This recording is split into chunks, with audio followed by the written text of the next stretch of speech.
Assalamualaikum warahmatullahi wabarakatuh. Selamat pagi sahabat Mojonta. Kembali lagi bersama kami di Bincang Mojonta pada pagi hari ini.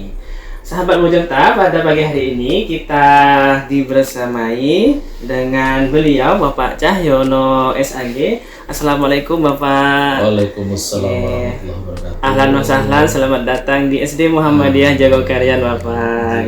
Sehat Bapak? Alhamdulillah.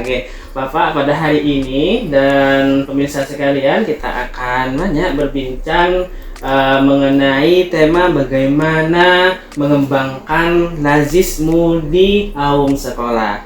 Bapak, mungkin bisa diperkenalkan terlebih dahulu peran penting lazismu di sekolah. Baik, tapi sebelumnya saya kelihatannya harus mengenal. Siap Bapak, betul. Biar nanti gampang untuk berkomunikasi. Oh, siap Mas Sinten? Nama saya Amin Ja'far Bapak. Kalau di sekolah di SD Muhammadiyah Jogokarian sebagai guru PAI. Ya. Pak Amin ya. Nggih Bapak. Insyaallah amin. Nggih. Baik. Assalamualaikum warahmatullahi wabarakatuh. Waalaikumsalam warahmatullahi wabarakatuh. Pak Amin dan para pemirsa yang budiman, terutama keluarga besar SD Muhammadiyah Jogokarian yang luar biasa keren, insya Allah akan menjadi sekolah unggul. Amin. Berkemajuan. Ini sudah nampak untuk menuju ke sana dan insya Allah senantiasa berprestasi. Seperti yang tadi disampaikan Mas Amin terkait dengan lazismu ya. Terkait dengan lazismu, peran dari lazismu itu memang ada di berbagai sektor, baik yang ada di masyarakat maupun yang ada di lembaga-lembaga, terutama juga kemudian lembaga persyarikatan Muhammadiyah. Nah, kalau yang ada di masyarakat itu biasanya kantor-kantor lazismu itu ada di pimpinan Muhammadiyah, baik pimpinan cabang, pimpinan daerah, pimpinan wilayah, baik kemudian juga sampai ke ranah pusat. Bahkan di ranting-ranting itu bisa ya melayani dana umat lewat lazismu, kerjasamanya tentu dengan kantor layanan yang ada di pimpinan cabang. Nah, kalau di AUM bagaimana? Ada di sekolah misalnya, di rumah sakit misalnya, di sekolah insya Allah berhak untuk berdirinya kantor layanan berbasis amal usaha. Jadi keberadaan lazismu yang ada di sekolah itu tentu akan memudahkan sekolah di dalam mengelola dana umat, terutama dana zakat, infak, dan sodako. Karena yang namanya dana umat, zakat, infak, dan sodako itu harus dikelola sesuai dengan undang-undang. Pemerintah sudah mengundangkan terkait dengan tata kelola dana ZIS. Undang-Undang nomor 23 tahun 2011, bahkan sejak tahun 2011 itu sudah diundangkan bahwa dana umat itu wajib dikelola oleh lembaga. Kalau di pemerintah ada badan ya, namanya Basnas. Kalau di swasta atau di masyarakat umum nanti namanya lembaga. Maka di Muhammadiyah ada namanya lazismu. Siap Bapak. Begitu Mas. Oke, baik Bapak. Sebelumnya teman-teman sekalian perlu kami sampaikan, jadi Bapak Cahyono ini untuk di lazismu sendiri pernah menjabat menjadi ketua lazismu PWM DIY tahun atau periode 2015 sampai 2022 begitu nggih Bapak. Jadi pengalaman beliau dalam lazismu sudah insya Allah sangat luar biasa sekali. Makanya pada hari ini kita akan ulik bersama bagaimana mengembangkan lazismu di sekolah. Dan untuk saat ini beliau menjabat sebagai wakil ketua PWM untuk periode 2022 dan sampai 2027. Di samping itu juga sebagai direktur di SDI dan AIK Rumah Sakit PKU Gamping. Begitu nggih Bapak? Alhamdulillah. Nggih. Bapak mungkin supaya lebih mengenal pada tema kita pada pagi hari ini, Kemudian dari Lazismu itu sendiri, bagaimana mungkin dalam pengalaman Bapak memimpin di Lazismu PWM, mengembangkan Lazismu, dan terutama bagaimana membangun kesadaran masyarakat, kesadaran muzakinya itu sendiri tentang zakat. Kalau selama ini mungkin apalagi ini bulan Ramadan, mungkin yang dikenal masyarakat adalah zakat fitrah. Nah, mungkin untuk zakat mal Bapak mungkin bisa dimaksimalkan, lebih dioptimalkan lagi. Nah, mungkin untuk membangun kesadaran masyarakat tentang pentingnya berzakat ini seperti apa Bapak? Baik, Pak Amin. Yang pertama terkait dengan pengalaman pengelolaan Lazismu di PWM. Saya termasuk yang punya pengalaman baik di pimpinan Lazismu di wilayah atau di PWM, tapi juga saya punya pengalaman mengelola Lazismu tingkat kantor layanan. Ketika belum ada Lazismu, maka kemudian kita mendirikan semacam lembaga pengelola ZIS.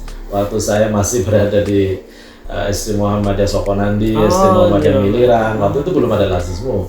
Kemudian ketika sudah berdiri Lazismu, saya juga menginisiasi bersama teman-teman untuk mendirikan Lazismu yang ada di Meroberjan 3 juga. Nah, sekarang saya berada di PKU Muhammadiyah Gamping.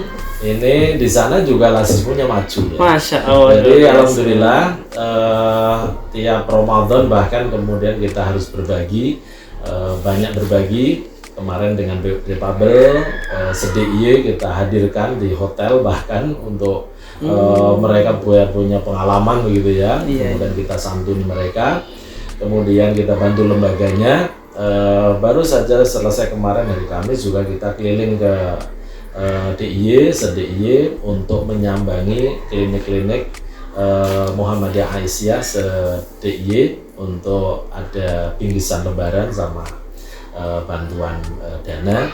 Itu semuanya dari tata kelola Lazismu yang ada di amal usaha PKU Muhammadiyah Jogja dan Gamping. Nah, kaitannya dengan bagaimana pengelolaan di lembaga, memang ini sebuah keharusan ya. Kalau menurut saya ini sebuah keharusan seperti yang tadi saya sampaikan di prolog, bahwa dana umat itu harus dikelola secara profesional. Baik ketika sudah ada undang-undang maupun belum, itu mestinya dana umat ya dikelola secara baik, secara profesional dan dapat dipertanggungjawabkan. Nah, maka Muhammadiyah mendirikan Lazismu. Lazismu ini adalah Laznas, Lembaga Amil Zakat Nasional, sehingga mau ditempatkan, ditaruh, didirikan dimanapun di Indonesia itu sah hukumnya karena Laznas itu tadi. Nah, ini pentingnya untuk mengelola ZIS lewat lembaga atau lewat badan, itu dana atau zakat, penyaluran zakat bisa lebih teratur, kemudian juga penggunaannya juga insya Allah lebih bisa terarah ya, lebih bisa maksimal, bahkan ada konsep yang terprogram untuk bisa menjadikan mustahik atau penerima zakat menjadi muzaki, menjadi orang yang bisa menyalurkan zakat itu dengan program. Tanpa dengan program ya mereka tidak bisa dimandirikan seperti itu, bahkan mereka terlatih untuk menerima dan menerima. Itu kan tidak baik sesungguhnya ya. Menerima bantuan, kapan menerima bantuan itu senantiasa ditunggu. Tapi coba kalau seandainya dana ZIS itu dikelola secara profesional untuk pemberdayaan, maka insya Allah masyarakat yang dulunya itu menerima boleh jadi 2-3 tahun dibimbing, didampingi, disalurkan ZIS-nya lewat beliau, diberdayakan, mungkin 3 tahun yang akan datang beliau yang bersangkutan sudah bisa menyalurkan, bukan menerima lagi. Nah, itu konsep lembaga kan arahnya seperti itu, Mas.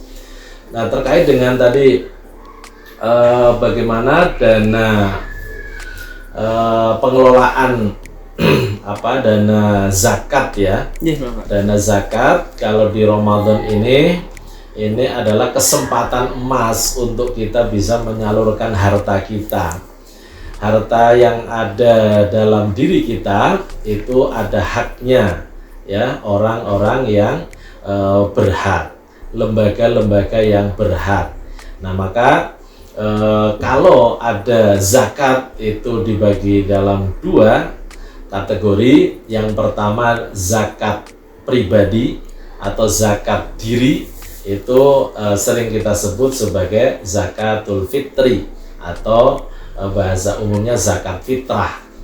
Itu zakat yang wajib ditunaikan setiap individu setelah menunaikan ibadah Ramadan, khususnya ibadah siam, ibadah puasa.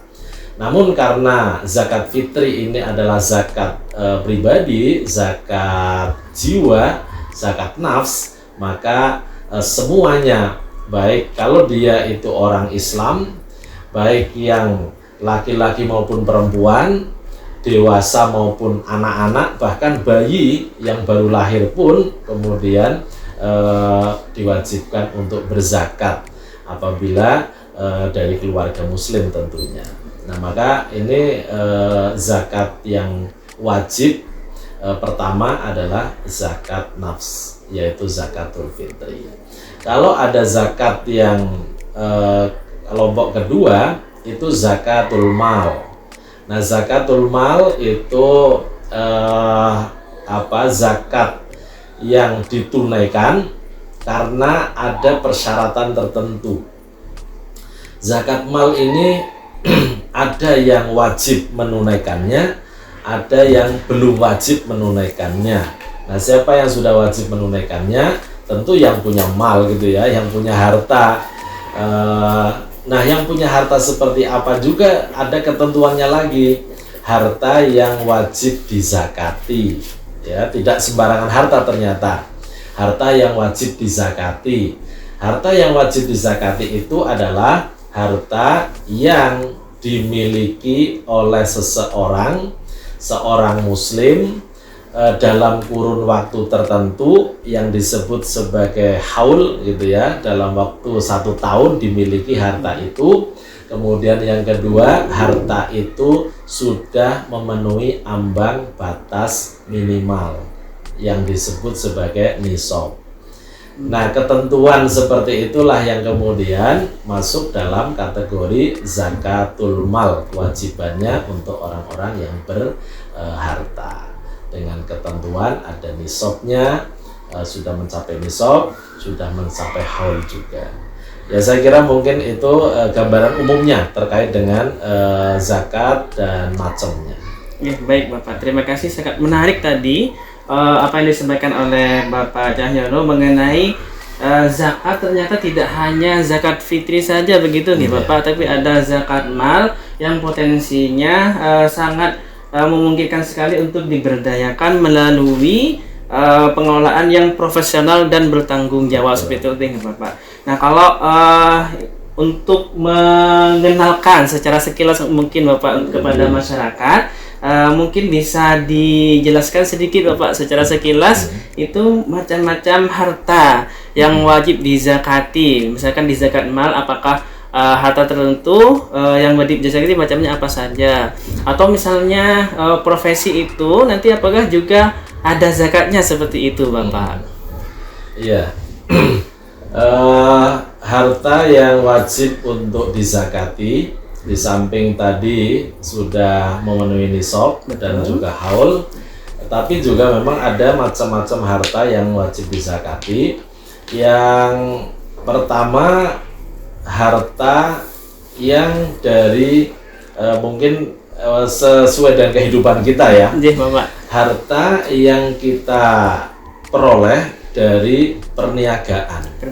Jadi zakat perniagaan itu ditentukan wajib untuk dizakati manakala tentu sudah mencapai nisab. Nah, nisab standar zakat perniagaan itu senilai 85 gram emas. Ya, jadi harga per emas 1 gramnya nanti berapa? Itu biasanya untuk menghitung parameter sudah nisab apa belum. Nah, bagaimana pola penghitungan zakat mal dari perniagaan ini? Dari perniagaan ini dihitung dari laba yang dihasilkan selama 1 tahun. Yang kedua, dikurangi hutang-hutang, mungkin hutang modal dan sebagainya.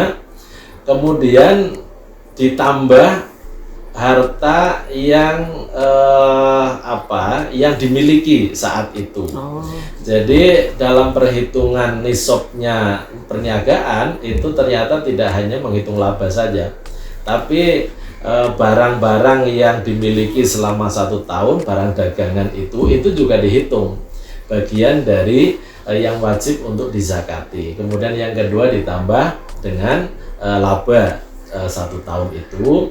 Kemudian dikurangi hutang-hutang, barangkali kan hutang modal dan sebagainya kan, kewajiban-kewajiban yang belum ditunaikan. Nah, sehingga setelah perniagaan itu dijalankan selama 1 tahun, maka dihitung, oh ternyata setelah dihitung 1 tahun bersih kita punya barang dan punya keuntungan dalam 1 tahun, itu ternyata ada senilai ditaksir itu 150 juta misalnya.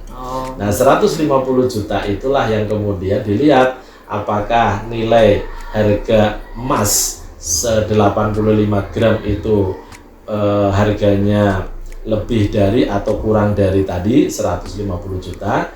Kalau harga emas itu 85 gram itu misalnya 85 juta misalnya, berarti sudah nisab. Berarti sudah wajib berzakat gitu. Berzakat. Berapa besaran zakatnya? 2,5% gitu ya. 2,5%. Nah, itu penyaluran wajib ya.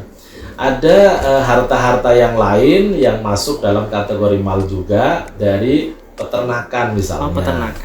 Kalau peternakan ya relatif kemudian ada ketentuan-ketentuan baku di dalam himpunan putusan tarjih. Misalnya untuk peternakan domba lah ya, yang kemudian kita biasa ini kan, itu nisabnya kan 40 ekor domba itu dizakati 1 ekor. Nah, itu contoh seperti itu. Nanti ada ketentuan-ketentuannya ya, misalnya ada ternak apa dan sebagainya. Nah, bagaimana ternak unggas itu ya? Betul. Karena di dalam fikih itu kan kemudian tidak ada ternak ayam atau apapun, karena yang ada onta 5 ekor, kemudian lembu, sapi, kemudian kambing. Nah, ternyata unggas itu bagaimana? Apalagi unggas petelur misalnya. Betul, ya, ayam atau bebek atau bagaimana? Nah, ini biasanya dihukumi atau dihitung seperti halnya zakat perniagaan. Ya, jadi nanti kalau unggasnya kita punya berapa, hasil keuntungan setiap bulannya dihitung dari 1 tahun nanti berapa. Nah, kalau sudah nisab tadi ukuran 85 gram tadi, itu berarti sudah wajib dizakat. Nah, itu yang ada. Kemudian harta emas ya, emas atau perak gitu ya, itu juga wajib dizakati apabila sudah memenuhi tadi 85 gram emas tadi. Kemudian yang juga melekat dalam diri kita penghasilan, atau zakat profesi. Kenapa zakat profesi itu kemudian ada ulama fikih yang mewajibkan? Karena zakat profesi, penghasilan yang sudah tetap tiap bulan kita dapatkan itu dinisbatkan atau dikiaskan dengan zakat pertanian. Zakat pertanian itu adalah zakat di mana petani menghasilkan hasil panennya gitu ya.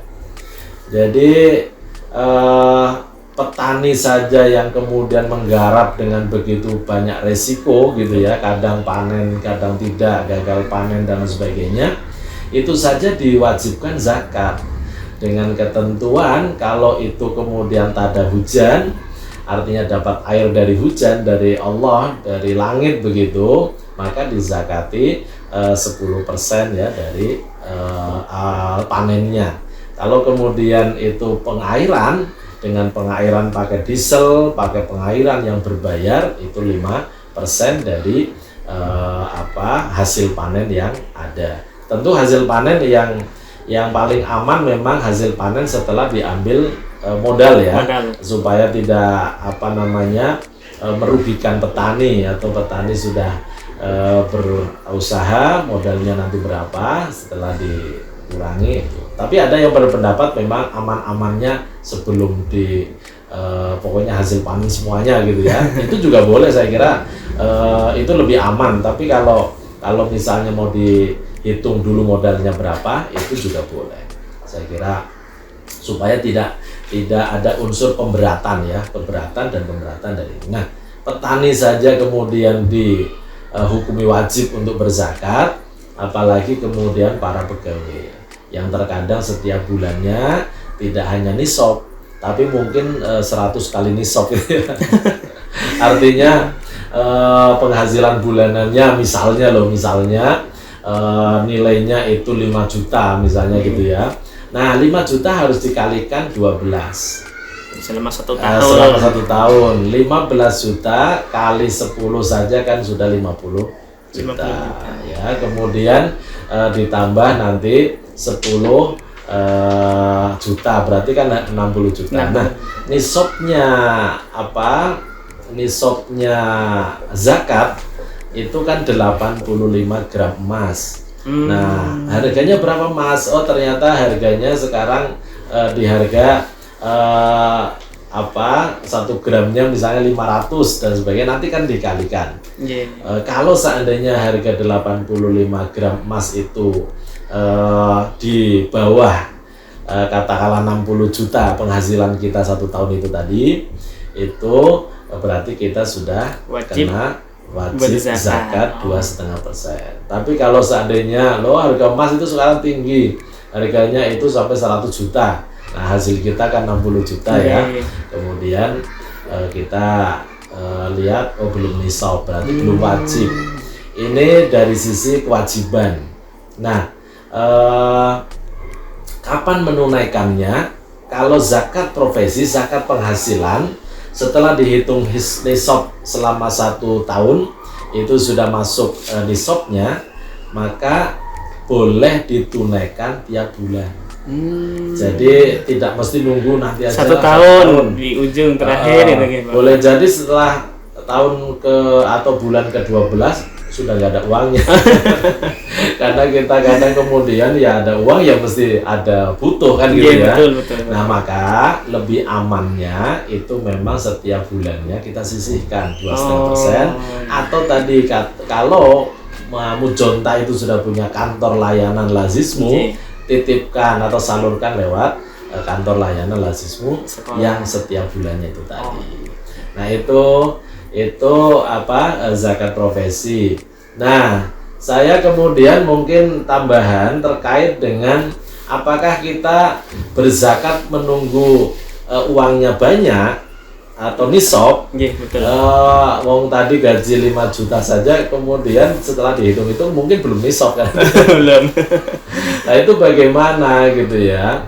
Nah, kalau seandainya kita belum nisab, bukan berarti kita tidak bisa memperoleh kebaikan Allah dari sedekah kita. Maka ada namanya zakat, karena dengan kewajiban dan nisab ketentuan itu kan tidak semua punya kewajiban. Maka ada penyaluran dari dana kita yang disebut dengan sedekah dan infak serta wakaf. Nah, jadi Bapak Ibu dan kita semuanya tidak mesti harus menunggu kapan wajib zakat. Nah, anugerah Allah melalui harta kita itu sangat besar ya, untuk bisa kemudian kita peroleh kalau kita mau menafkahkan harta kita di jalan Allah. Nah, maka ada amalan yang tidak kalah besar pahalanya, yaitu sedekah itu tadi. Maka harta yang kita punyai seberapapun jumlahnya, walaupun belum nisab, kemudian kita infakkan sebagian, kita sedekahkan sebagian, insyaallah kita akan mendapatkan banyak kebaikan dari harta yang kita miliki. Saya kira mungkin itu. Baik Bapak, sangat menarik sekali pembahasan tentang terutama di zakat profesi, kemudian macam-macam zakat mal. Ada pertanyaan sedikit saja Bapak tentang zakat. Tadi kalau disampaikan sedekah itu hukumnya sunnah, tapi kalau zakat mal itu sendiri hukumnya wajib gitu nggih Bapak, untuk ditunaikan gitu nggih Bapak. Oke, baik. Salah satu yang menarik tadi juga sedikit disampaikan oleh Bapak Cahyono, yaitu manfaat dari zakat itu sendiri. Artinya ketika zakat itu dikelola dengan baik serta bisa dipertanggungjawabkan, maka manfaatnya tentu bisa dirasakan oleh banyak kalangan seperti itu gitu Bapak. Nah, untuk pentasarufan zakat itu sendiri Bapak, misalnya kalau kami boleh cerita tentang SD Muhammadiyah Jawa Kalian, misalkan yang terbaru Bapak, alhamdulillah baru selesai pembangunan gedung baru yang kemarin, alhamdulillah total habisnya itu sekitar 2,8 M Bapak. Alhamdulillah. Kemudian alhamdulillah juga dapat anggaran dari negara itu sekitar 1,2 dan dari swadaya sekolah itu 1,6 Bapak. Nah, ini misalkan berbicara tentang manfaat zakat itu sendiri, pentasarufan itu sendiri, apakah nanti itu bisa dikelola untuk pengembangan sekolah, mungkin pengembangan program di sekolah, kemudian pembangunan gedung-gedung sekolah dan sebagainya, apakah itu bisa seperti itu atau ada ketentuan-ketentuan khususnya Bapak? Oke, terima kasih. Dari penghimpunan zakat yang ada, termasuk infak dan sedekah ya. Kalau penghimpunan zakat itu memang ketentuannya ada 8 asnaf ya. Jadi ada 8 asnaf. 8 asnaf itu ada fakir, ada miskin, kemudian nanti ada ghorim, ada mu'alaf, kemudian ada sabilillah ya, kemudian ibnu sabil, termasuk juga amil gitu ya, itu punya hak ya. Rikob itu juga punya hak. Nah, ada 8 asnaf ya di dalam Al-Quran ya, surat Taubah ayat 60 itu kan menjelaskan terkait dengan siapa yang berhak untuk mendapatkan zakat. Nah, itu yang disebut dengan 8 asnaf. Nah, 8 asnaf ini wajib diperhatikan oleh pengelola zakat ya, oleh amil. Ya, amil punya hak ya, punya hak. Jadi kalau misalnya ada pengelola zakat yang betul-betul mengelola ya secara profesional, itu bisa disebut sebagai amil dan itu punya hak. Minimal amil itu maksimal 1/8 maksimal. Jadi 1/8 dari perolehan zakat yang dihimpun itu adalah untuk amil. Nah, bedanya dengan yang lain itu bisa melihat dengan kebutuhannya. Jadi misalnya tadi ada fakir, ada miskin, itu yang paling utama. Ya, fakir miskin paling utama, baik untuk kebutuhan konsumtif maupun untuk kebutuhan sandang, pangan, papan, ya, bahkan pendidikan begitu ya. Itu boleh kemudian diprioritaskan fakir dan miskin. Kemudian ada sabilillah. Ya, sabilillah itu bagaimana kita menyalurkan zakat untuk pembiayaan tegaknya agama Allah, untuk syiar dakwah, termasuk untuk pendidikan ya. Untuk pendidikan, kalau pendidikan sekolah itu sangat kompleks, hampir semuanya ada asnafnya gitu ya. Sabilillah, baik gurunya, karyawannya, itu juga masuk di sini. Baik kemudian untuk lembaganya ya, untuk pembangunan dan sebagainya, itu bisa masuk kategori sabilillah. Kemudian fakir miskin juga ada ya. Ada anak-anak yang KMS itu kan berarti masuk kategori fakir atau miskin. Nah, itu bisa berhak untuk mendapatkan bantuan SPP misalnya begitu. Kalau seandainya tadi ada ghorim, ada rikob gitu ya. Ghorim itu orang yang terbelit hutang ya. Itu misalnya ada, ya salurkanlah, dibantulah gitu ya. Apalagi yang terjerat rentenir misalnya begitu. Nah, itu dibantu. Kemudian ada yang namanya Ibnu Sabil. Ibnu Sabil. Ibnu Sabil itu anaknya jalan gitu ya. Jadi anaknya jalan artinya orang yang dalam perjalanan jauh kehabisan bekal, tidak bisa mudik gitu ya, padahal kemudian masih jauh, dia tidak punya apa-apa. Nah, itu bisa kemudian diongkosi untuk bisnya misalnya gitu ya, atau kemudian kereta dan sebagainya. Kemudian ada apa tadi, rikop ya. Rikop itu perbudakan. Jadi perbudakan, kalau sekarang misalnya sudah tidak ada perbudakan, ya sekarang itu tidak mesti harus dipaksakan kudu diada-ada, itu tidak mesti. Nah, boleh jadi oke, rikop nggak ada, gharim nggak ada, malah kemudian bisa difuskan ke fakir miskin dan sabilillah tadi. Kemudian satu lagi kan mu'alaf ya, mu'alaf, orang yang baru masuk Islam, untuk menguatkan jiwa mentalitas yang bersangkutan, berhak untuk mendapatkan dana zakat, terutama dalam persoalan ekonominya ya, supaya nanti tetap. Nah, saya kira itu. Nah, maka sekolah itu lembaga yang sangat punya hak, karena tadi saya sampaikan, ketika menyalurkan dana zakatnya, infaknya, sedekahnya ke sekolah, punya istilahnya punya keuntungan yang multi ya. Yang pertama, bisa menyalurkan zisnya untuk fakir miskin. Betul, lewat anak-anak yang tidak mampu, kan kita punya daftar ya, anak tidak mampu, dari keluarga tidak mampu, bantulah mereka, SPP-nya mereka kita bantu. Nah, itu sudah kemudian menjadi penyaluran prioritas, yaitu fakir miskin.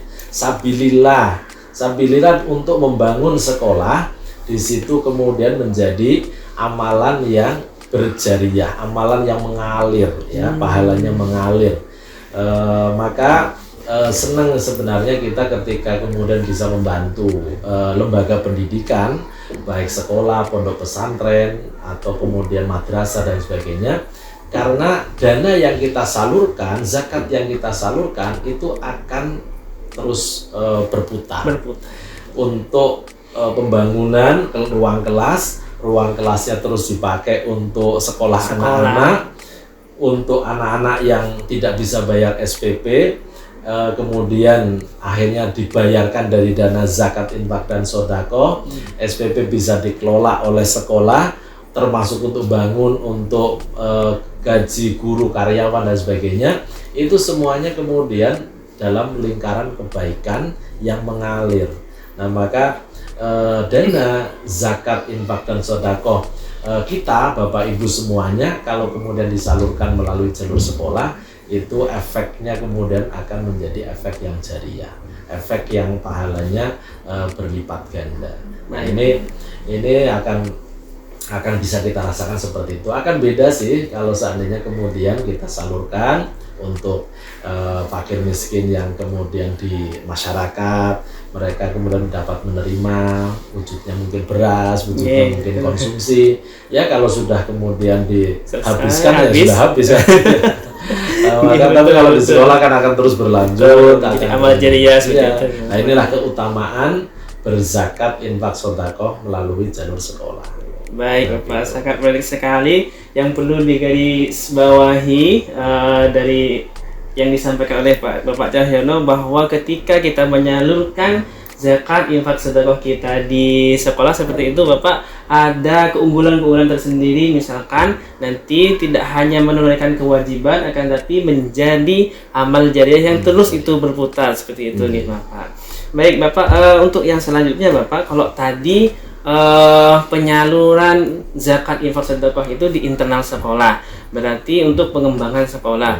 Apakah nanti itu juga bisa untuk misalkan pemerataan kesejahteraan masyarakat, misalkan di lingkungan sekitar sekolah atau sebagainya, Bapak? Apakah itu juga memungkinkan melalui lazismu yang ada di sekolah itu sendiri, Bapak? Iya, terima kasih. Lazismu, keberadaan lazismu itu yang ada di sekolah, itu yang pertama prioritasnya adalah untuk warga sekolah. Jadi kalau warga sekolah itu kemudian sudah, bahasanya sudah tercukupi gitu ya, sudah tercukupi, maka bisa disalurkan untuk masyarakat sekitar yang berhak tentunya. Jadi ya kita utamakan sebenarnya apabila sekolah itu ada kantor layanan, maka coba dilihat kebutuhan internal, terutama kan yang pertama anak-anak ya. Jadi anak-anak kita yang ada sekolah di sekolah kita itu dilihat betul. Jangan-jangan ada sekian banyak anak-anak kita yang sesungguhnya ayah bundanya tidak longgar rezekinya untuk bayar SPP. Nah, kalau itu tidak diperhatikan, yang rugi juga sekolah. Betul, betul Bapak. Karena SPP-nya tersendat dan sebagainya. Betul, Maka betul. saya sering menyampaikan ke teman-teman kepala sekolah ya, dirikanlah kantor layanan, lazismu di sekolah Bapak Ibu. Karena dengan adanya kantor layanan, di samping zakat infak sodako terlola dengan baik sesuai lembaga yang berwenang, tapi juga sekolah bisa bisa diuntungkan ya, khususnya anak-anak yang dari keluarga tidak mampu. Nah, itu efeknya kan orang tua terbantu SPP-nya, sekolah dapat masukan SPP dari dana ZIS itu. Nah, itu efeknya kan seperti itu. Itu yang pertama. Yang pertama diperhatikan. Efek dari kemudian adanya ZIS yang tersalurkan melalui anak-anak tadi lewat SPP, juga sekolah kan bisa gaji gurunya. Itu yang pertama, itu melalui jalur seperti itu. Jadi efek kebaikan itu nyambung Mas ya. Efek kebaikan itu nyambung dari bantu orang tua yang kategori fakir atau miskin untuk SPP anak, akibatnya pemasukan sekolah lancar gitu ya. Sekolah bisa bangun, sekolah bisa beli alat tulis, sekolah bisa membeli alat peraga dan sebagainya. Sekolah juga kemudian bisa mensejahterakan bapak ibu gurunya karena SPP-nya lancar itu. Yang kedua juga melihat pejuang-pejuang yang ada di sekolah. Jadi pejuang sekolah kan guru dan karyawan ya, kepala sekolah, guru dan karyawan semuanya itu adalah pejuang-pejuang pendidikan yang ada di sekolah. Itu juga dilihat apakah sudah sejahtera dari sisi gajinya maupun tunjangan-tunjangannya dan lain sebagainya. Kalau misalnya kemudian belum, apalagi kok belum UMR gitu ya, itu maka kemudian berhak ya dari dana, tidak mesti harus melalui SPP tadi, bayar SPP baru bisa gaji, tidak. SPP yang kemudian dibantu, kemudian ada alokasi untuk sabilillah. Nah, sabilillah penerimanya siapa? Di samping sekolah bisa menerima untuk bangun, tapi juga bapak ibu guru dan karyawan bisa menerima untuk kesejahteraan guru dan karyawan gitu dan itu sah. Yang menerima jangan malu juga gitu ya, karena ya seperti saya misalnya pernah jadi amil misalnya, walaupun ketika pengurus itu bukan amil ya, amil itu staf profesional ya, yang profesi.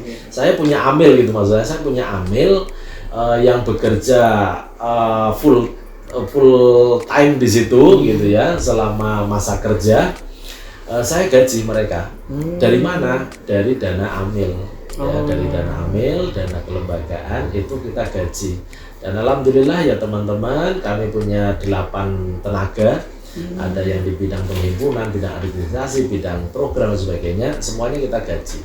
Nah, itu jadi menerima atau memanfaatkan dana zakat, infak dan sedekah kalau memang berhak, itu juga akan memberikan keberkahan. Ya, jadi kalau ada sekolah-sekolah yang relatif kemudian memang belum mampu, salurkan dana zakatnya ke sana untuk membantu penggajian supaya sejahtera. Nah, itu insya Allah juga jariah juga. Gurunya sejahtera, disejahterakan oleh penyaluran dana zakat infak sedekah. Gurunya bisa ngajari anak-anak, generasi penerus terwujud oleh guru yang tadi mendapatkan penyaluran dari zakat infak sedekahnya kaum muslimin. Nah, ini kan jariah yang luar biasa. Tidak hanya gedung, tidak hanya bangunan, tapi kemudian banyak aspek banyak aspek. Maka tadi yang saya sebutkan, bantu sekolah itu jariahnya multi betul Bapak. Menyiapkan generasi penerus lewat gurunya, lewat pembangunan gedungnya, lewat tanah yang dibelinya. Nah, itu seperti itu. Dan sama juga nanti rezekinya menjadi berkah seperti itu. Berkah, iya, insya Allah. Maka Ya kan ada orang yang kemudian orang di dalam ayat Al-Quran itu kan kemudian ada kisah orang yang pengen dikembalikan lagi. Betul loh, Oh Pak. sudah mati kok pengen dikembalikan lagi, gelo kematiannya, kemudian dia gelo kenapa pengen dikembalikan lagi?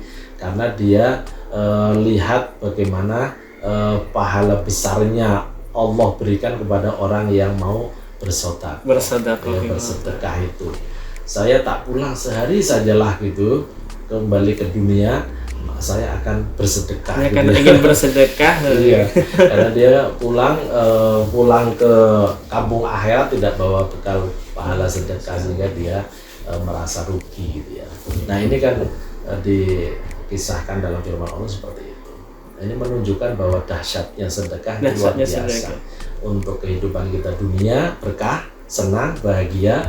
Untuk akhirat, insya Allah tambah bahagia karena Allah siapkan surganya. Masya Allah, luar biasa sekali Bapak. Jadi untuk penyaluran zakat, infak dan sedekah itu bisa berdampak sangat luar biasa, terutama ketika nanti itu melalui lazismu terutama yang di bidang pendidikan, karena nanti dampaknya selain menunaikan kewajiban juga bisa menjadi amal jariah seperti itu ya Bapak. Mungkin pesan Bapak untuk keluarga besar, khususnya untuk keluarga SD Muhammadiyah Jogokarian dan untuk masyarakat tentunya Bapak, bagaimana supaya zakat dan sedekah yang kita berikan atau salurkan itu bisa lebih optimal, terutama ini kan berkaitan dengan bulan Ramadan Bapak. Mungkin pesan dari Bapak Cahyono untuk kita semuanya. Iya, Bapak, Ibu, Ayah, Bunda dan kaum muslimin yang dirahmati Allah Subhanahu wa taala, kesempatan emas Allah berikan kepada kita memasuki bulan Ramadan. Mari bersama kita nikmati bulan Ramadan, bulan dengan penuh keistimewaan. Kita sempatkan betul untuk bertakarub, beribadah kepada Allah lewat amalan-amalan kita. Perbanyak amalan-amalan soleh kita. Salah satunya adalah perbanyak sedekah di bulan Ramadan ini.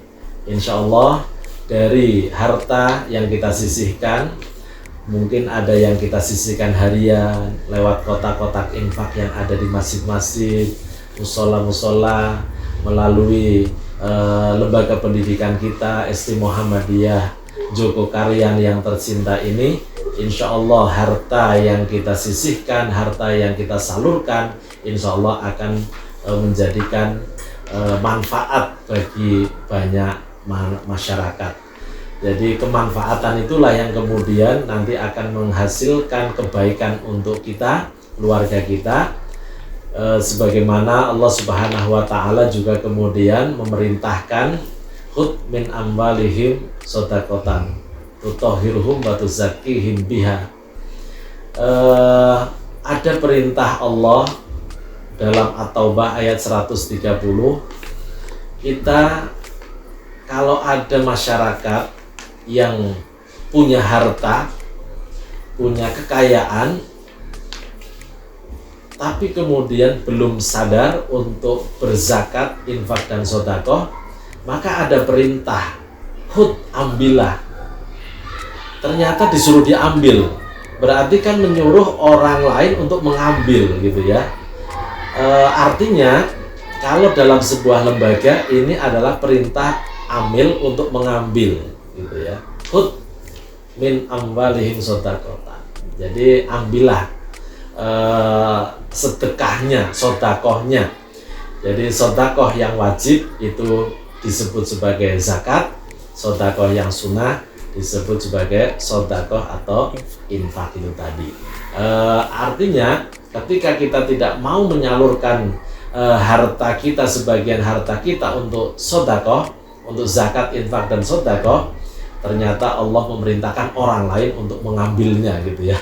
Artinya sedekah itu amil, kalau nanti Mujonta sudah punya kantor layanan, amil-amilnya berhak ya untuk mengambil harta para dermawan, para orang yang kemudian punya harta. Nah, tapi tentu punya cara gitu ya. Caranya apa? Kirim permohonan gitu ya. Ada surat permohonan, ada proposal yang kemudian meyakinkan ini loh kami mau bangun, kami mau menambah kelas karena jumlah siswa kami sudah berlebih, kelas kurang, harus mereka dilayani. Maka kemudian kita membuat proposal untuk kita sampaikan kepada para dermawan, para muzaki itu untuk kemudian bisa menyalurkan dana zakat, infak dan sedekahnya di SD Muhammadiyah Jogokarian yang tercinta ini, yang informasinya siswanya karena banyak sehingga kemudian kurang lokal ya, kurang lokal. Nah, ini kesempatan emas untuk kita semuanya, bagaimana kita bisa mempersiapkan kelas-kelas baru bagi SD Muhammadiyah Jogokarian tercinta ini. Saya kira begitu Ustadz Amin yang bisa saya sampaikan. Kurang lebihnya maaf. Saya tutup. Monggo. Saya salam ya. Terima kasih keluarga besar SD Muhammadiyah Jogokarian yang hebat ini. Saya Cahyono mohon maaf yang sebesar-besarnya apabila dalam perbincangan ini banyak hal yang saya sampaikan dengan penuh kekurangan, ya tentu itu karena ilmu saya yang kemudian harus tambah banyak untuk belajar.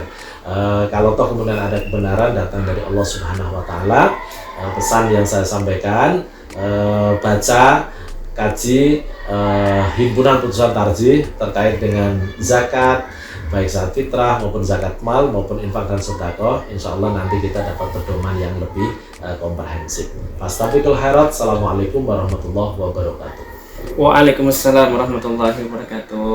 Kami sampaikan terima kasih Bapak Cahyono atas sharing yang luar biasa pada pagi hari ini, yang sudah berkenan hadir tentunya di SD Muhammadiyah Jogokarian. Semoga ilmu yang sudah Bapak sharingkan bersama kita semua bisa bermanfaat. Tentunya doa kami harapkan semoga SD Muhammadiyah Jogokarian dan juga Lazismu SD Muhammadiyah Jogokarian bisa lebih maju dan lebih maksimal dalam mengelola infak, sedekah dan zakatnya, begitu ya Bapak. Sehat selalu Bapak, dan kami harapkan insya Allah sampai jumpa lagi di lain kesempatan Bapak. Insya Allah. Pemirsa dan teman-teman sekalian, demikian tadi bincang-bincang kita bersama beliau Bapak Cahyono SAG. Semoga kita bisa berjumpa kembali dalam bincang-bincang Mojonta berikutnya. Kami cukupkan untuk bincang-bincang Mojonta pada kesempatan kali ini. Kurang lebihnya mohon maaf, kita tutup dulu. Wassalamualaikum warahmatullahi wabarakatuh. Waalaikumsalam warahmatullahi wabarakatuh.